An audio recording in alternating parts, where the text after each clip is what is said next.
ये जो भयानक फुटेज आप देख रहे हैं ये उत्तर प्रदेश के महोबा की है, जहां पे ये जो सामने आपको दिखाई दे रही है ये कोई बूढ़ी औरत नहीं है बल्कि एक 26 से 27 साल की लड़की है। जब आप जानेंगे कि आखिरकार इस लड़की के साथ क्या हुआ और ये यहां तक कैसे पहुंची तो आपके रोंगटे खड़े हो जाएंगे। ये लड़की इसी बेसमेंट में पिछले 5 सालों से इसी बिस्तर पे थी और इसके बाद कैमरा थोड़ा सा घूमता है और उसके बाद आपको दिखाई देगा इस लड़की के पिताजी जो कि साथ ही के एक बेड पे लेटे हुए थे बिल्कुल इसी की तरह से। लेकिन इन दोनों में एक छोटा सा डिफरेंस था। ये जो लड़की थी जब कंबल हटता है तो बहुत एक्साइटेड दिखाई देती है, जैसे फाइनली उसको लोग दिखे हों, शायद कोई बचाने आया हो। वहीं जब कैमरा जाता है दूसरे शख्स पे तो वो जो इंसान था जो बिस्तर पे पड़ा हुआ था उसके अंदर जान ही नहीं बची थी। इन दोनों को पिछले 5 साल से सिर्फ इतना खाना दिया जा रहा था जिससे ये जिंदा रहें, लेकिन बहुत ज्यादा सेहतमंद ना हो, चिल्ला ना सके, चीख ना सके। बस इनको जिंदा रखने के लिए या फिर ये कहें कि सिर्फ इनकी सांसें चलती रहे इसलिए खाना दिया जा रहा था। इसलिए नहीं कि उनके अंदर इतनी ताकत आ जाए कि वो भाग सकें, चिल्ला सकें या फिर जिन्होंने इनकी ये हालत की थी उनसे लड़ सकें। लेकिन आखिरकार ये पॉसिबल कैसे था कि पिछले 5 सालों से एक पिता और उसकी बेटी एक ही कमरे के अंदर बंद हैं, ना उनके रिलेटिव्स को पता है और ना ही उनके अड़ोस पड़ोस में किसी को इसके बारे में पता था। आज का जो इंसिडेंट है वो आपका इंसानियत के ऊपर से भरोसा उठा देगा। हाय एंड वेलकम बैक एवरीवन। आज का ये इंसिडेंट है उत्तर प्रदेश के महोबा का, जहां के रहने वाले ओम प्रकाश सिंह राठौर जो कि रेलवे में as a senior clerk job कर रहे थे। वक्त बीतता है लेकिन वो अपनी फैमिली के साथ अलग अलग स्टेट्स में जाते रहते हैं जहां जहां पे उनकी ट्रांसफर होती रहती है। सारी फैमिली का मतलब ओम प्रकाश जी का उनके भाइयों के साथ एक जॉइंट फैमिली वाला ही घर था। वहीं पे जब वो छुट्टी आया करते थे तो अपने गांव में रहा करते थे। इसके अलावा उनका अलग से कोई घर नहीं था।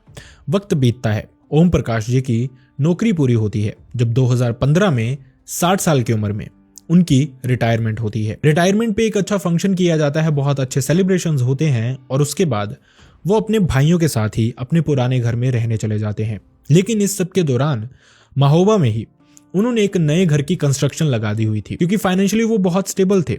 उनकी पेंशन भी आ रही थी, इसके अलावा सेविंग्स भी उनकी अच्छी ही थी। इसी के चलते वो प्लान करते हैं 2015 के बाद से ही अपना एक नया घर बनाने का। लेकिन इनकी जिंदगी में एक बड़ा दुख था, वो था इनकी बेटी जो कि मेंटली चैलेंज्ड थी। मतलब वो बचपन से ही अपने आप को ढंग से संभाल नहीं पाती थी, उसकी देख रेख करने के लिए कोई ना कोई चाहिए होता था। ओम प्रकाश जी और उनकी वाइफ की इकलौती बेटी थी ये।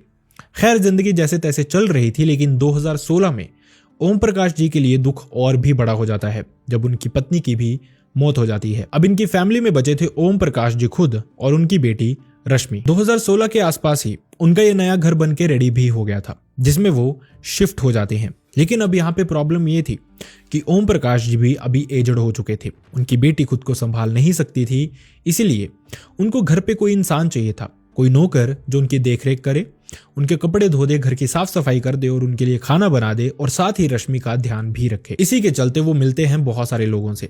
जब फाइनली उनको एक हस्बैंड और वाइफ मिलते हैं, उनको उन पे ट्रस्ट था, देखने में वो शरीफ लग रहे थे और इसके अलावा उनको ये पता था कि ये हस्बैंड वाइफ हैं, क्या ही बुरा करेंगे, इनको पता होगा कि बच्चों की देखरेख कैसी की जाती है। इसी के चलते वो उनको नौकरी पे रख लेते हैं एक अमाउंट डिसाइड करके। ये जो कपल थे इनका नाम था राम प्रकाश कुशवाहा और उनकी पत्नी राम देवी। जैसा ओम प्रकाश जी ने सोचा था जिंदगी वैसे ही चलनी शुरू होती है। उनकी देखरेख हो रही थी, खाना उनको बना बनाया मिल रहा था, बस उनको पैसे पे करने थे। इसके अलावा उनके रिलेटिव, उनके भाई उनके पास आते रहते थे, जो नहीं आते थे उनसे टेलीफोनिकली उनकी बात होती रहती थी। सब कुछ बहुत अच्छा चल रहा था। लेकिन साल आता है 2020 जब ये जो नौकर हस्बैंड वाइफ थे इनको इनके घर पे आए हुए 4 साल हो चुके थे। अचानक से ओम प्रकाश जी और रश्मि से सब रिश्तेदारों का कट ऑफ होने लग पड़ता है। धीरे धीरे सब कॉल करने की कोशिश करते थे लेकिन किसी से बात हो नहीं पाती थी। अगर राम प्रकाश कुशवाहा को भी कोई कॉल करता था तो वो भी यही कहता था कि सब रेस्ट कर रहे हैं, सब बाहर गए हैं या फिर मैं भाजी तरकारी लेने बाहर आया हूं। इसी तरह से ये सब कुछ चलता जा रहा था। धीरे धीरे रिश्तेदार उनसे मिलने भी आते थे, लेकिन ये जो नौकर नौकरानी थे ये उनको वापस हटा दिया करते थे, ये कह के कि वो आपसे मिलना नहीं चाहते, उनकी तबीयत ठीक नहीं है, वो रेस्ट करना चाहते हैं। कभी कभार ये कहते कि दोनों पिता और बेटी घूमने गए हैं, किसी काम से दूसरी स्टेट गए हैं। इसी तरह से मैक्सिमम रिलेटिव्स को बाहर भेज दिया जाता था। घर पे ये दोनों ही, मतलब जो नौकर नौकरानी थे, ये ताला लगा के रखते थे और कभी कभार जब रिश्तेदार आते थे तो ये ताला ही देखते थे, अंदर कोई जा नहीं पाता था। रामप्रकाश कुशवाहा का जब कॉल किया जाता तो वो ये कहता कि वो सब्जी तरकारी लेने बाहर आया है, उसको थोड़ा टाइम लगेगा। अब ये सुन के रिश्तेदार वापस चले जाया करते थे। थोड़ा टाइम बीतता रहता है, लेकिन सब रिश्तेदारों को ये लगना शुरू होता है शायद ओम प्रकाश जी उनसे बात नहीं करना चाहते। इसी के चलते उनकी भी ईगो आड़े आ जाती है और उनको लगता है अगर वो बात नहीं करना चाहते तो हम भी बात क्यों ही करें। हालांकि उससे पहले सबने उनसे मिलने की बहुत कोशिश की। अड़ोस पड़ोस के लोग भी जब आते थे तो ये नौकर नौकरानी उनको इसी तरह से वापस भेज दिया करते थे। इस सबके बीच ओम प्रकाश जी के भाई अमर सिंह राठौर भी इनके घर आते जाते रहते थे, लेकिन जब मिलना नहीं हो पाता था अपने भाई से तो वो आसपास के जो लोग थे उनको अपना कॉन्टैक्ट नंबर दे देते थे, ये कहते हुए कि अगर उनको दिखें तो वो उनको कॉल कर दें कि इस तरह से वो आ गए हैं और अब वो उनसे मिल सकते हैं। लेकिन अड़ोस पड़ोस के लोगों ने भी सरप्राइजिंगली कभी भी ओम प्रकाश या फिर रश्मि को बाहर देखा ही नहीं, और साथ ही इनको ये सस्पिशियस भी नहीं लगा। कैसे पॉसिबल है कि आपके पड़ोस का इंसान आपको लगभग 5 सालों तक दिखता ही नहीं है, लेकिन उसके बाद भी आप कोई एक्शन नहीं लेते, कुछ भी सस्पिशियस आपके दिमाग में नहीं आता, आप सोचते ही नहीं हैं कि आखिरकार इस फैमिली में ये 2 लोग दिखाई क्यों नहीं देते। हालांकि आजकल जमाना चेंज हो रहा है, सिटीज में, बड़े बड़े शहरों में इस तरह से होता है कि अपने अड़ोस पड़ोस के बारे में लोगों को पता नहीं होता, लेकिन जो गांव हैं वहां पे आज भी लोग अक्सर ये जानते हैं कि उनके पड़ोस में कौन रह रहा है, कौन कब आ रहा है और कौन कब जा रहा है। लेकिन इस सब के बावजूद भी कैसे किसी को भी इस सब के बारे में कुछ पता ही नहीं था। ये सब इसी तरह से चलता जा रहा था। किसी को नहीं पता था कि ओम प्रकाश या फिर रश्मि आखिरकार हैं कहाँ।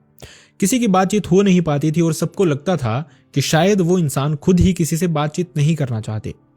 सब रिश्तेदार धीरे धीरे दूर होने शुरू हो गए थे। दिन आता है 29 दिसंबर 2025 का। यही आज से लगभग 15 से 16 दिन पहले, जब ये नौकर और नौकरानी जो हस्बैंड और वाइफ थे, ये दोनों इसी बेसमेंट में जाते हैं जिस बेसमेंट में इन्होंने 2020 में पिता और बेटी दोनों को ही बंद कर दिया था। पिता क्योंकि बुजुर्ग हो चुके थे, उनको इजी था नीचे लेके जाना, और रश्मि तो मेंटली स्टेबल थी ही नहीं।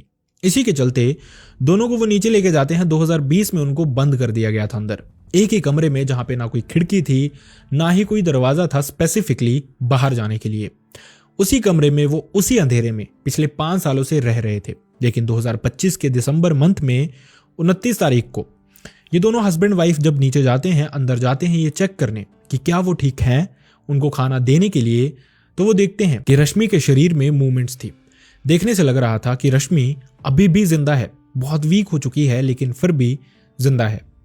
इसके बाद वो जाते हैं ओम प्रकाश जी के पास उनको खाना खिलाने, लेकिन उनकी तरफ से उनको कोई जवाब नहीं आता। जिसके बाद उनको हिलाया जाता है, डुलाया जाता है, लेकिन फिर भी उनको होश नहीं आता। ये हस्बैंड वाइफ समझ आते हैं कि जो ओम प्रकाश जी हैं शायद वो अब इस दुनिया में नहीं रहे, और जो भूख से या फिर उनको मेडिकल अटेंशन नहीं मिली उस वजह से वो तड़प रहे थे। फाइनली उस चीज ने उनकी जान ले ली है। अब ये दोनों डर जाते हैं। इनको ये था कि अगर कोई भी देखेगा, कोई भी जानेगा इस चीज के बारे में, तो हमें ही ब्लेम करेगा कि आखिरकार ये दोनों पिता और बेटी इतने सूख चुके थे, इतने वीक हो चुके थे, इनको हॉस्पिटल क्यों नहीं लेके जाया गया। पिछले 5 सालों से ना उनको कोई दवाई दी गई थी, ना उनको हॉस्पिटल लेके जाया गया था, और ना ही उनको इतना खाना दिया गया था जितना उनके लिए जरूरी हो। हालांकि कुछ रिश्तेदारों ने यह भी क्लेम किया कि बीच में फॉर्चुनेटली उनको देखने का मौका मिला था इन दोनों को, जब ये नौकर फोर्सफुली उनको अंदर लेके जाता है। जब रिश्तेदार ये कहते हैं कि वो पुलिस को बुलाएंगे, तो जब वो अंदर जाते हैं तो वो देखते हैं कि दोनों की हालत बहुत खराब थी। दोनों सच में बीमार तो थे, लेकिन किस वजह से थे इस पे किसी ने गौर नहीं किया। एक और मैटर निकल के बाहर आ रहा है। वो मैटर ये है कि पहले सब रिश्तेदार खुद भी इंटेंशनली दूर ही रह रहे थे इनसे, कि अगर उनको कहीं हॉस्पिटल लेके जाना पड़े, कहीं चेक करवाना पड़े, तो कौन इतनी हेडेक लेगा। लेकिन जब ये हालत हो जाती है तो बहुत सारे रिश्तेदार आने लग पड़ते हैं और इन पे अपना हक जताने लग पड़ते हैं। शायद ये भी रीजन था जिसकी वजह से कोई भी रिश्तेदार को ये पता ही नहीं था कि पिछले 5 सालों से इनके साथ हो क्या रहा है। खैर, इसके बाद जब ये सब कुछ हो जाता है, पति पत्नी को ये पता लग जाता है कि ओम प्रकाश अब इस दुनिया में नहीं रहे, तो वो रात के अंधेरे में चुपके से निकलते हैं और साथ ही जाते जाते एक पड़ोसी को जो उनसे बहुत क्लोज था उसको बता जाते हैं कि ओम प्रकाश जी अब इस दुनिया में नहीं रहे, और उनके भाई को फोन करके बता दिया जाए। ये जो पड़ोसी थे उनके भाई को बताते हैं, और उनके भाई अमर सिंह राठौर वहां पे पहुंचते हैं। घर पे पहुंच के चेक किया जाता है तो घर पे ताला लगा हुआ था। ये ताला तोड़ा जाता है, अंदर जाया जाता है, हर एक कमरा चेक किया जाता है, लेकिन ये दोनों उनको कहीं भी दिखाई नहीं दे रहे थे। जिसके बाद जाया जाता है बेसमेंट में और वहीं पे ये वीडियोस बनाना शुरू किया जाता है, क्योंकि सब समझ गए थे कुछ ना कुछ सस्पिशियस इस सब में जरूर है। इसी के चलते पहले एक बेड पे कोई सोया हुआ था, ऊपर कंबल था। कंबल हटाया जाता है तो पता चलता है ये कोई और नहीं है बल्कि रश्मि है, जिसकी उम्र अभी 26 से 27 साल थी, लेकिन देखने में लग रहा था जिस तरह से उसकी हालत हो गई थी कि ये कोई बूढ़ी औरत हो। साथ ही रश्मि के शरीर पे कोई भी कपड़ा नहीं था। ये सारे के सारे मैटर को और भी ज्यादा दुखदायी बना रहा था। इसके बाद दूसरे बेड पे जाया जाता है, जहां पे देखा जाता है कि ओम प्रकाश जी सीधे लेटे हुए थे, लेकिन उनके शरीर में कोई भी मूवमेंट नहीं थी। दोनों को फटाफट से उठाया जाता है, रश्मि को कपड़े पहनाए जाते हैं, दोनों को हॉस्पिटल लेके जाया जाता है, जहां पे डॉक्टर्स डिक्लेयर करते हैं कि ओम प्रकाश जी अब इस दुनिया में नहीं रहे। वहीं रश्मि का इलाज चलना शुरू होता है। हालांकि उसके शरीर की बहुत बुरी हालत थी, देखने से लग रहा था कि उसमें मांस बचा ही नहीं है, सिर्फ और सिर्फ हड्डियां ही नजर आ रही थी। ओम प्रकाश जी के साथ भी यही था, लेकिन खैर वो तो अब इस दुनिया में थे ही नहीं। जब ये मैटर निकल के सामने आया तो महोबा के बहुत सारे लोगों का इंसानियत के ऊपर से भरोसा ही उठ गया था। उनको पता ही नहीं था कि पिछले 5 सालों से उनके पड़ोस में हो क्या रहा था। आप इमेजिन कीजिए उस पिता और बेटी की तकलीफ, जो पिछले 5 सालों से एक ऐसे कमरे में बंद थे जहां पे कोई लाइट ही नहीं थी। सूरज उन्होंने पिछले 5 सालों से देखा ही नहीं था, ना कोई मेडिकल अटेंशन, ना ही कुछ भी इस तरह का। ये कमरा बहुत बदबूदार था, क्योंकि उनको शायद प्रॉपरली टॉयलेट तक नहीं लेके जाया जाता था। जो कुछ भी होता था इसी बिस्तर पे होता था, और उसी बिस्तर पे वो बेचारे रोज सो भी रहे थे। कैसे पॉसिबल था एक मेंटली स्टेबल इंसान का जिंदा बच पाना? ओम प्रकाश जी के साथ यही हुआ था। खैर, इसके बाद पुलिस ये जो नौकर नौकरानी थे इनकी तलाश शुरू करती है, और अभी बताया जा रहा है, हालांकि अभी पब्लिकली बहुत सारी चीजें सामने नहीं आई, लेकिन बताया ये जा रहा है कि जनवरी की शुरुआत में ही दोनों को अरेस्ट कर लिया गया था। दोनों से पूछताछ भी की गई, जिसके बाद ये पता चला कि इन दोनों का ये सब कुछ करने के पीछे का सिर्फ एक ही मोटिव था। वो ये था कि जो ओम प्रकाश जी थे उनके चेक्स थे जिन पे ये साइन करवाते रहते थे, बैंक में जाके पैसे निकलवाते रहते थे, और साथ ही इतने सालों में मतलब 2016 से 2020 तक इन्होंने ये जान लिया था कि इनकी फैमिली में सिर्फ एक बूढ़ा इंसान है जो कभी भी मर सकता है, उसकी एक बेटी है जो मेंटली स्टेबल है ही नहीं। अगर इनको रिश्तेदारों से कट ऑफ करवा दिया जाए तो बहुत सारी पॉसिबिलिटी ये होगी कि ये घर उन नौकर नौकरानी को मिल जाएगा। इसके अलावा जो उनकी सेविंग्स थी, जो घर पे उन्होंने इंटीरियर रखा था, जो भी महंगी चीजें थी, वो सब भी उनकी हो जाएंगी। खैर, अब दोनों ही पुलिस की हिरासत में है। क्या वर्डिक्ट आता है आगे का, वो देखने वाली बात होगी। जो कुछ भी आएगा मैं कोशिश करूंगा पिन कमेंट में आप सब लोगों के साथ शेयर करूं। इस तरह के बहुत सारे इंसिडेंट्स हैं जो एक क्लैरिटी हम लोगों के सामने लेके आते हैं कि अगर आपका कोई सगा संबंधी है, अगर आपका कोई नोन इंसान है जो आपसे काफी टाइम से मिला नहीं है, काफी टाइम से आपकी बातचीत नहीं हुई है, तो चाहे आपकी ईगो पे ही बात आ जाए कि अगर वो मुझसे मिलना नहीं चाहता तो मैं भी क्यों मिलूं, ये सब चीजों को आप साइड में रख दें, एक बार उस इंसान से जरूर मिलें, जाके देखें कि वो किस हालात में जी रहा है, किस तरह का उसका माइंडसेट हो गया है। कभी कभार सिचुएशन इस तरह की होती है जो पिता और बेटी की थी, तो कभी कभार सिचुएशन ऐसी होती है कि सामने वाला इंसान स्ट्रेस में, एंजाइटी में भी हो सकता है, और गलत कदम जो उठाए जाते हैं इन्हीं सिचुएशंस में उठाए जाते हैं। तो अगर आपके सराउंडिंग कोई ऐसा इंसान है या फिर आपकी जिंदगी में कोई ऐसा इंसान है, तो 1 मिनट के लिए अपनी ईगो को साइड में रख देना और उस इंसान से एक बार जरूर मिलना। आई रियली होप आप सब अपना ध्यान रखेंगे। See you next time in next video. Bye bye.